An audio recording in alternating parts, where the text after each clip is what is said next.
Roma 2:7. Alang ni adtong mga tawo nga nagpadayon pagbuhat og maayo. Kinsa nagpadayon nagbuhat og maayo? Say amen. Amen. Og nagtinguha sa himaya og kadungganan sa kinabuhing walay katapusan. Hatagan sa Dios og kinabuhing dayon. So, nagpadayon og sabi niya, nagtinguha sa himaya sa kadungganan. So, ato minsan nagaingon how to acquire patience. Unsaon nato pagbaton, matod pa ni Google, acquirements to buy or to obtain, pagdawat, pagkabot sa tawag na pailog. Kaya pa ba makapailog pa ba ang tanan? Amen. Bisan pa nagdasmudo sa mga kasi yung panginabuhi, no? Bisan pa na halos na di nakakabarog tungod sa kalisod o sa imong pagpangalagad, discouragement kay trabaho gyud na sa yawa pag-discourage. So kailangan nato kining pagpailog. Tungod sa man nato pagdawat, pagbaton og pailog. Kay mato pa sa Biblia kining gitawag nato na nagapadayon mao ni ang nagapailog na pagbuhat og maayo. So mas counted ang imong good work sa Kristohanon na ka. Pero kung wala ka pa relasyon sa Ginoo, dili na sa counted kay ang counted raman katong naa relasyon sa Ginoo mao to sila ang magadawat og reward. Then, og nagtinguha sa himaya sa kadungganan sa kinabuhing walay katapusan. Karang kinsa pa nangandoy na one day Lord, mahuman na ning kinabuhing kalibutan. Ay mga purong-purong, lingkod ko sa imong tuo. Matod pa sa Book of Revelation ang imong mga luha, pahiran sa Ginoo. Amen. Kita ba nagaluha, nagahilak tungod na. Pero lami na ka-give up, no? Lami na ka-iundang, pero dili pwede kay nakasugod na ka, kailangan din mo na humanon. We also see times in our lives when we fail to exhibit patience. Nakita nato sa atong kinabuhi ang mga kapakyasan sa diyang mapakyasta sa pag-exercise sa kinaiyang pagpailog. Unsa kaha ang mga resulta kung di na ta makapailog? Una, stop praying. Undang nakagampo. 1 Thessalonians 5:17 na sugo, pray without ceasing. So, maundang nakaana, pag wala ka pailog, ikaduwa, grow weary and well-doing. Tapulan na ka, para sa braton sa Ginoo. Basta mawala mong pailog, kamo na lang diha. Iapil na kung ampo diha. Ikatulo, some even fail to remain faithful. Mawala niya yung faithfulness. Basta mawala imong pagpailog. So, naay tulo na madawat nato o ma-acquire ang gining taas nga pasensya o pagpailog. Acts 2:42, binuhatan 2:42, og mainiton silang mipadayon sa pagpamati sa mga gitudlo sa mga apostoles sa pagpakasundurot, lalo ang pagkabisaya, pagpakisundurot, o mo na yung pagpagpilosip na sa pagpakisundurot uban kanila sa pakigsalo o pagpangaon o sa mga pagampo na makigpilosip sila sa na kaon sa Old Testament, no? That's why di malikay na kaon sa mga buluhaton. O pagampo mag-upan jud ay kaon og ampo. Amen. Malikaon. Basta naay pilosip. Amen. Amen. So ikaduha, pero na number 1 ikaduha na. Unang madawat nimo ang pagpailog first by obedience. Ang tingon dire, pakigsundurot. Pagkabisaya, sundurot. Lalo ba ni pagkabisaya? Pagpakisundurot. Pagpilosip. Halo bilo. Oh. So, dapat ingon tingin na sa Romans chapter 2 verse 7, mga nagpadayon sa pagbuhat og maayo. Maayo ba kanang magipagpilosip? Oh, maayo na sa. So, obedience. Then, pakigsalo sa pagkaon. Lagi na pagpilosip na. O, mga pagampo. So, ang obedience diri is ang pagipagpilosip. Muna sa ang pinakamin na kuman. Kung gusto nato ang ato ang pagkamapailubon. Ano man, pag dili na to makipagpilosip mo kauban, makalimot sa iyang batasan, ay ingon ani din ni siya. Kung primita mag-uban-uban, hindi uban sa buka, mag-uban-uban, mailhanin mo na, ay kinisa, mo rin na yung tama na yung paisog, din yung tama niyang pailog tama, dapat dili ko magpasaway ani kay mag-uba mo relasyon. Pero kung pirmi mo ubanay, kung di mo mag-ubanay, wala. Hindi mo magkita ay, Nalagsa lang siya sa kabulan, Domingo, sa padiha. So, mawala ang imuhang pagpailog sa imuhang kauban. So, mawala imong gana sa pag-serve kay Lord. So, logic ka. Dili ang katong giwalagan na, kundi ikaw na nawala ang gana. We must be steadfast and immovable, always abounding. 1 Corinthians 15:58. So, mao ni ang sugo. Kinahanglan nato na himuon para makapailob na. Kaya nato na dili ta matarog. So, imuha ng pagpaningkamot. So, di mo isalig sa uban. Ikaw maningkamot na likonon nimo imong kagalingon, dili ka magpadaog sa unsa mang nakita sa imong mata, nabatay sa imong dalunggan, ang imong nahibalan lang giingon sa Bible na magpadayon ko, magligon ko, magmaligon ko. Wala ka pakialam unsa man kung imong mangguta fokusal ang makita nimo, mudala ng discouragement og mawala imong pailog. Kung nagapokus ka sa gingon sa Bible, so makapailog ka. You must be faithful unto death. Oh, maging faithful daw hantod sa kamatayon. Mo sa mag-asawa di ba naa sila bow sa altar.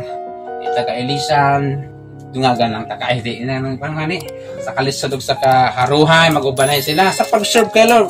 Mo po na sa di ba sa mag-asawa mo po na partner. So, we must be faithful unto death. So, kung naatay inaani ng mga commitment sa Ginoo, makapailog ta katagamatan niya og kalipay sa pagpangalagad. Mawala ang kalipay, mawala ang pagpailog. Kana sa gikan sa pag-obey. Obedience is a couple with a promise. So, ito pa sa Revelation 3:21. So, kinahanglan nato ang obedience. So, pag-obey. Number 2. 2 Corinthians 11:24. 2 Corinthians 11:24. Makalima ako pahamtangig 39 kahalapdos sa mga Hudiyo. 39 kalapdos 5 times. Peratanan. 5 times 39. O mga bright mathematics diha. Hello. Number 2. Unsa na to pagdawat sa pagpailog? By edification means kanang madasig ka. So ang pagdasig imuha nang ibutang sa imong utok. Butang sa imong kasing-kasing kailangan magdinasigon ko. Dili nimo ikaw nimo pagdasig na isalalay nimo sa imong kauban, sa imong partner, sa imong bana, sa imong anak, sa imong asawa, sa imong silingan dapat ikaw. Ano naman pag isandig nimo imong kadasig sa ilaha, mawala imong pailog. Kay tanan ta mga badlungon ta tanan. Piling daw. Dito na bangan badlungon ko ni. Dapat yun na ang pagpadasig ikaw mismo. Nakaugalingon, kalma lang ka, relax lang ka. Kaya na naman mawala jud mong pailog pag ikaw mismo dili dasigon imong kaugalingon. O tanawa si Polo, naluya pa siya. 39 tabunal nya kalima ka beses. Si Jesus 39 pud ka isa lang. Naka kay double naman niya kay human naman si Jesus na pod si Pablo. Dili basta bunalan ka oy. Nya unsa nang bunal na hinera na kusog yun na 39 kalima ka 39. Pero gina-edifice niya, iyang ginadasig, iyang kaugalingon. He went through the remain patient. Ikaw ba nag-agi ba sa mga physically na grabe mga kamukatod si mong kinabuhi? O imo ba nakita niya po na makapailob ka? Makapailob lang ka kung ikaw sa imong kaugalingon, dasigon nimo imong kaugalingon. Amen? Amen. And Galatians 2:20, his attitude. Unsang batasan ni Paul? I crucify with Christ. So, gipalansang niya. Wala man sa na physically nag-uban dito, nagdungan sila. O, Lord Jesus, di ko sa pikas. Kung dili, i-claim niya na panglantang ni Jesus, napod siya. Mes, ipalansang ni Paul, ang daang kinabuhi ito kay Jesus. That's why, muna yung attitude og tugod ana ma-edify sa madasig ta na kining akong kinabuhi karon dili na ni ako Kung tanan nato ang Galatians 20, I live by the faith of the Son of God who loves me. Dapat ay mong kinabuhi, yung mo lang ito dyan sa Ginoo.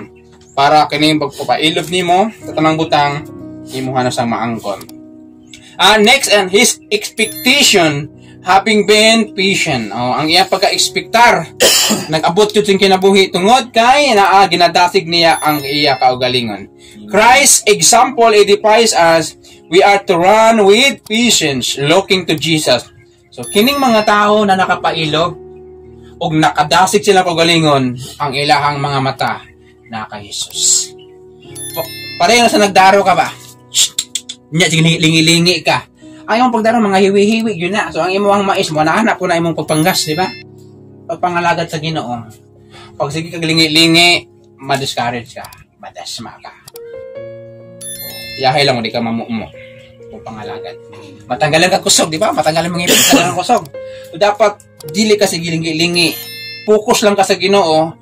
Then kung may tabo sa imong madasig ka, ikaw pero may gadasig, ikaw pero may nagaingon, kaya na ako na katabang sa Ginoo. Pero kung magpaleluya ka, so hinundumi mawala imong pagpailog. Our brethren today edify us. And finally, 2 Timothy 3 verse 12. 2 Timothy 3 verse 12. Ang tanan nga nagtinguha sa pagkinabuhing nga Diyos nun, diha kang Kristo Jesus lutuson gayod. Kinsa dira ang ginalotos. Kining paglutos, lahi niyang paglutos sa mga kaning Kristohanon kay physically na sila eh. Ginalutos ka sa financial, balatian, imong kalaban first of all, imong kaugalingon, sinumbagay mo si imong una-una, si imong emosyon. Wala kay laing kalaban, imong kaugalingon lang. Grabe imong sinumbagay, di lumugay. Hello naman. Ano ba yung nag-championship sa inyo ha? So pinaka-greatest enemy na to atong kaugalingan.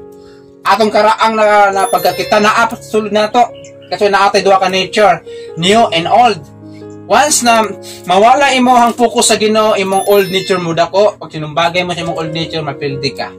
Mo na ang time na mag-emotion na ka kayo. Ikatulo, unsaon na to pagdawat sa pagpailog? Ginagamit sa Ginoo ang trial. By trial means testing in the outside. Ingutag temptation, kinsa na kayo sa kung wala sa temptation, is testing in the inside. So, makita ni si mong mata, that is trial. Then, sa imong kinasulurang bahin, maghimo kag mali nga decision, that is temptation. Is, ang tanan nga nagtinguha sa pagkinabuhing nga Diyos nun, diha kang Kristo Jesus, lutuson kayo. O kinsa ba nila ning kamot na alagaran ng Ginoo? Kinsa ba na ning kamot na magpakabalaan, na wala gilutos? Wala gisamok-samok, wala gipa-discourage. Kaya kung wala ka gipa-discourage, mali ning 2 Timothy 3:12. Pero kung sa diyan nga ning kamot ka mga lagad sa Ginoo, naman na kang discouragement.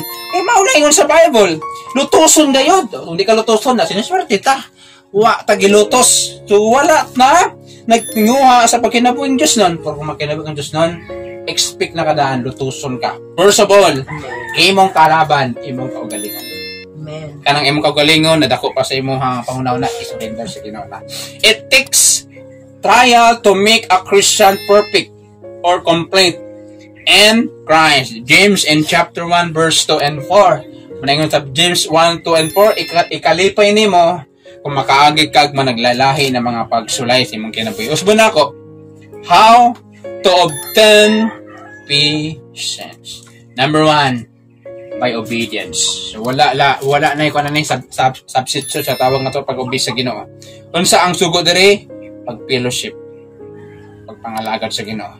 Ikaduha, by edification, kanang ginadasig nimo ang imong kaugalingon.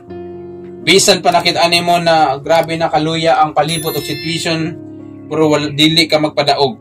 Kay ginadasig nimo, pinaagi Kristo. Pinaagi sa focus sa Ginoo. Matud pa sa gibasa to ganina na mga bersikulo sa Hebrews in chapter 12. And last, kini mga trial na imong giagian. Kung imo lang na idawaton pagpailog, pagpaubos, mo create na pagpailog. Kung masabtan nato na walay bising kinsa na tinguhang mga lagad ano na dili lutoson. Lutoson jud ka. Sa imo first, pamilya, barkada, o sa imong kaugalingon. Bago ta atakyon sa kaaway, atong kaugalingon sa ang ato bangon. Mao ni atong karaang emosyon, karaang kita na naastod na to kung kinsa man tong kita dati, ang atong pagkamarites dati muna ang mo kontra tong utok at di na pwede.